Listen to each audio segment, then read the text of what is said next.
Hello மக்களே! எல்லா பேரும் சேஃபா இருப்பீங்கன்னு நினைக்கிறேன். நீங்க ரெகுலரான சினிமா அப்டேட்ஸ் ஃபாலோ பண்ணக்கூடிய ஆளா இருந்தா, மறக்காம சேனல சப்ஸ்கிரைப் பண்ணிக்கோங்க. அப்பதான் உங்களால ரெகுலர் சினிமா அப்டேட்ஸ்லாம் ஃபாலோ பண்ணிக்க முடியும். Fight club. இந்த படம் வந்து நாளைக்கு ரிலீஸ் ஆக போகுது.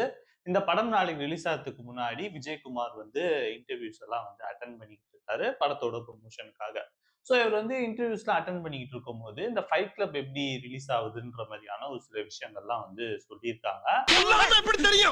அதாவது வந்து அவர் என்ன சொல்லியிருக்காருன்னா, லோகேஷ் கனகராஜ் வந்து ஜி ஸ்குவாட் அனௌன்ஸ் பண்றதுக்கு முன்னாடியே வந்து ஃபைட் கிளப் படத்த பார்த்துட்டாரு.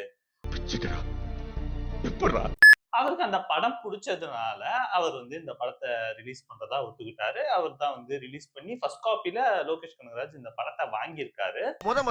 எங்க மூவி எங்களுக்கு ஊக்கம் கொடுத்ததுக்கு ரொம்ப தேங்க்ஸ் சார்.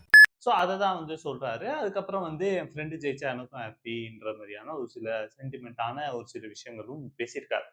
இப்போ வந்து ஒரு சில விஷயங்கள் வந்து ஃபைட் கிளப்ல இருந்து வெளிய வந்திருக்கு. அதாவது என்னன்னா, இந்த படம் வந்து 2019லயே ஷூட்டிங் ஸ்டார்ட் பண்ணிட்டாங்களாம். 2019ல இந்த பேச்சுவார்த்தை 2020, 21லலாம் வந்து இந்த படத்தோட ஷூட்டிங் போயிருக்காங்க. கிட்டத்தட்ட 3+ இயர்ஸ் வந்து இந்த படத்தோட ஷூட்டிங் முடிஞ்சு, இந்த படத்த ரிலீஸ் பண்றதுக்காக வந்து ரொம்ப கஷ்டப்பட்டுருக்காங்க. இந்த படத்தோட ஃபர்ஸ்ட்டு தயாரிச்ச புரொடியூசர்ஸ், அதுக்கப்புறம் லோகேஷ் கனகராஜ் பார்த்து தான் அந்த படத்த வந்து ஃபர்ஸ்ட் காப்பில வாங்கி இப்ப அவர் ரிலீஸ் பண்றாரு.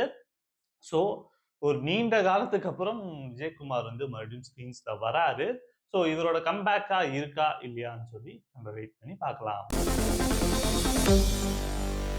இந்த வீடியோ உங்களுக்கு பிடிச்சிருந்துச்சுன்னா, இந்த வீடியோவை லைக் பண்ணுங்க. அதே மாதிரி உங்க ஃப்ரெண்ட்ஸ் அண்ட் ஃபேமிலி எல்லாத்துக்கும் இந்த வீடியோவை ஷேர் பண்ணி விடுங்க. அது போக இந்த சேனலுக்கு புதுசா இருந்தா மறக்காம சேனல் சப்ஸ்கிரைப் பண்ண மறந்துடாதீங்க. Have a great day. நன்றி, வணக்கம், டாடா, பை பை.